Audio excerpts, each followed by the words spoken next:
Hey friends, Ash here with Gents. Hope you guys are doing well.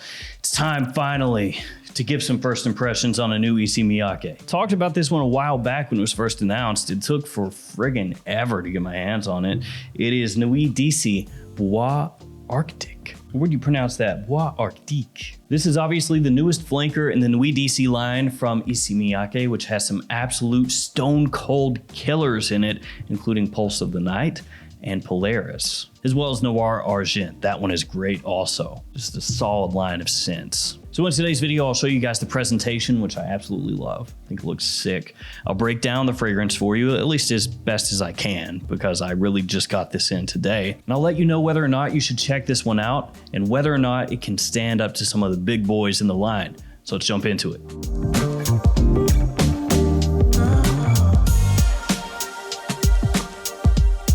So this one I just got in from fragrancebuy.ca. They're the first place that I've seen that has this one where you can scoop it up. And I'll link it down below in the description in case you want to check it out. And in case you're unaware of fragrancebuy.ca for any reason, they're an awesome discounter based up in Canada. So they have niche fragrances, designer fragrances, actually a ton of clone fragrances, more than most other discounters at really good prices. And they ship very quickly to the US as well. And they have a loyalty program too, so check them out. All right. Presentation time. Let's do it. Here we got the box, got the name of the house, name of the fragrance, size and concentration on the front there. It's an Eau de Parfum 100 ml size bottle based off of the Aurora Borealis. Looks really slick. Nothing on the sides or the top. On the back, you have your ingredient information. And on the bottom, you'll find your badge code punched into the box. It's a little bit difficult to read, but it is 1132B9. And here we have the bottle, again, carrying over the same color scheme from the box. Really like the way it looks. You got the name of the house, name of the fragrance right there on the front. On the bottom, you'll find your badge code etched into the glass. And of course, the cap does click into place. Let me go ahead and waste a couple sprays for you guys, as always.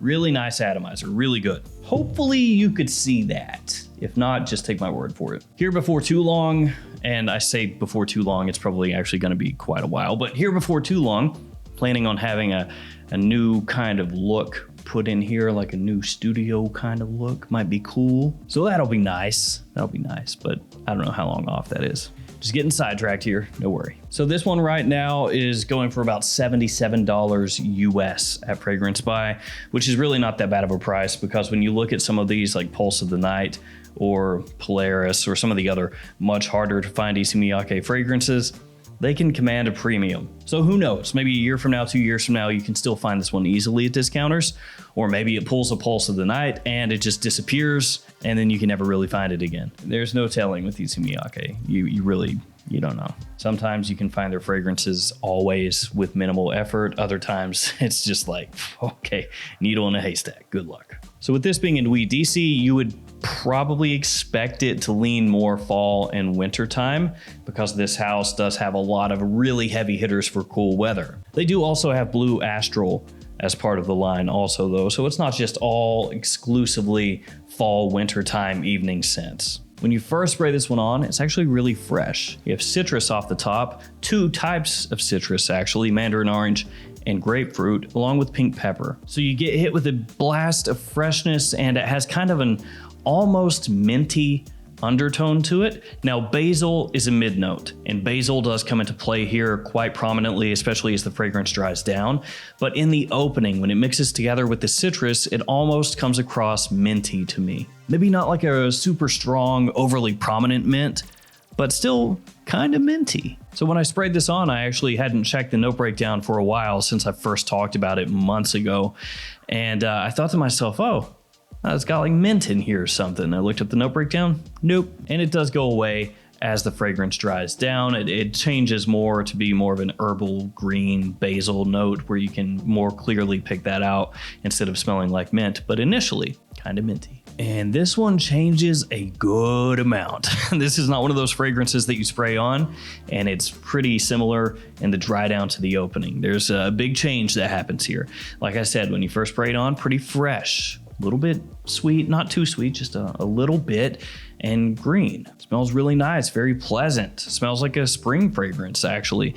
And I think you could pull this off in spring, but again, getting sidetracked. As it dries, it begins to become more similar to some of the other Nuit DC fragrances that you would typically think of as fall and wintertime scents. So it starts to smell more like Noir Argent, actually. The vanilla comes out, the tobacco comes out. You get almost like a faint little hint of that resinous that you might find in some of the other Nuit DC fragrances, that warmth, that sweetness, and then a little puff of tobacco, just a little hint, just a little, just this light little bit of smokiness from the tobacco leaf as it dries. The basil stays there around the edges, so it gives it this little bit of a green feeling as it dries down, and that melds together with those other notes that I just mentioned. So when you first spray it, it's very fresh, it's green, it's vibrant, and like I said, maybe ever so slightly minty smelling, it's aromatic. And then as it dries, all that just fades back, just steps to the back, lets the vanilla come forward, the tonka come forward, that faint hint of a resinous sweetness come forward along with the vanilla and tonka, which both of those are sweet as well. But all of that steps forward and the tobacco comes in as well. And it's actually really interesting. I dig it. I like it a lot. It caught me by surprise, actually, the first time that I smelled it. I wasn't expecting it to hit me with so much freshness off the top. I was expecting more of a muted kind of freshness, but no, it kind of slaps you right in the face, just real quick. The quality here, really nice. Like you would expect from Issey Miyake and their Nuit DC line, frankly. You expect them to be of a certain level of quality. You expect them to stand out from the crowd a little bit from some of the other designer fragrances out there. You expect that, and it delivers. It doesn't come across to me cheap at all. I mean, when you head into the dry down, and also to an extent in the opening, it does have maybe a little bit of an amber woodiness to it. Not an official note, but you can pick it up, especially if you seek it out. But I think it all works together really well. I think the whole thing is put together well. Nothing sticks out. It works. It smells awesome. I really like it, which is really good because Nuit DC is the line that I look forward to. Again, Pulse of the Night, that stuff I just adore. Polaris, really good. And then some of their higher end fragrances like Or Essence or Noir Ombre. I mean, Issey Miyake makes some just stunning scents that almost always fly under the radar. Like only fragrance people seem to know about it, like a little secret with all of us. Your everyday person probably doesn't even know much of what Issey Miyake does, period, let alone some of these fragrances that come out and they hit and then they're gone. They just don't know what they're missing. So yeah, the quality is here. The intrigue is here because of that change, and yet still very wearable. It's different enough to stand out from most of the other fragrances out there. Again, talking designers, it's different enough from them that you smell it and you're, kind of intrigued by it, but it's not so far removed from the mainstream that normal people can't smell it and appreciate it, because it still can get that attention, that positive attention. So that's a really nice thing. It's kind of straddling that line, which is not always easy to do, to where it can appeal to people that have a lot of stuff and also appeal to people that don't know anything about anything. So again, I say this every time, but it bears repeating. This is my true first impression. I've not been able to wear this out and about. This is the first time that I'm wearing it. So the people that have given me feedback are my wife, my sister, who was the face of CK1 Gold, and they made her wear a gold grill in her mouth. Looks stupid. Why'd they do that? The gold. But yeah, the feedback so far is good, and it looks like the performance here is good as well, just like, again, you would expect from the Nuit DC line. Projection really good, especially initially. You can pick it up easily. People can pick it up easily as you move around. And the longevity's been just about all day. So, I mean, good. If I had to put a time frame on it, I would guess like 7-8 hours longevity. Stronger than Blue Astral.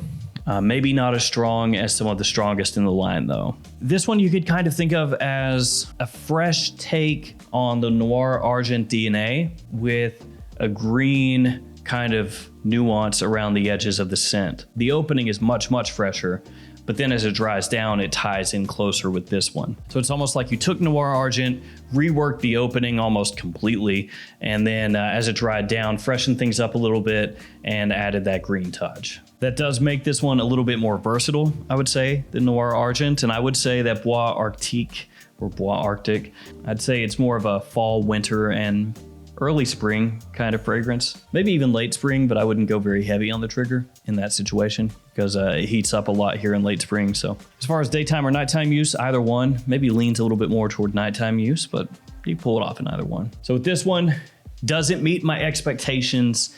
Yes, absolutely. It's different enough to not at all be redundant to buy this one if you have the others in the line, but it's similar enough that it clearly fits into the line. So it's a flanker that makes sense. It's not one of those flankers that has nothing to do with the fragrances that came before it. So I'm glad I have it. Very pumped to pick this one up, and I'm gonna be wearing it a lot as we head into cooler weather this year. Not during the summer probably, but fall and winter, start busting it out. All right, guys, that's gonna do it for me. Thank you for hanging with me. Thanks for your support. Stay safe out there. See you tomorrow with another fragrance video. See you guys later.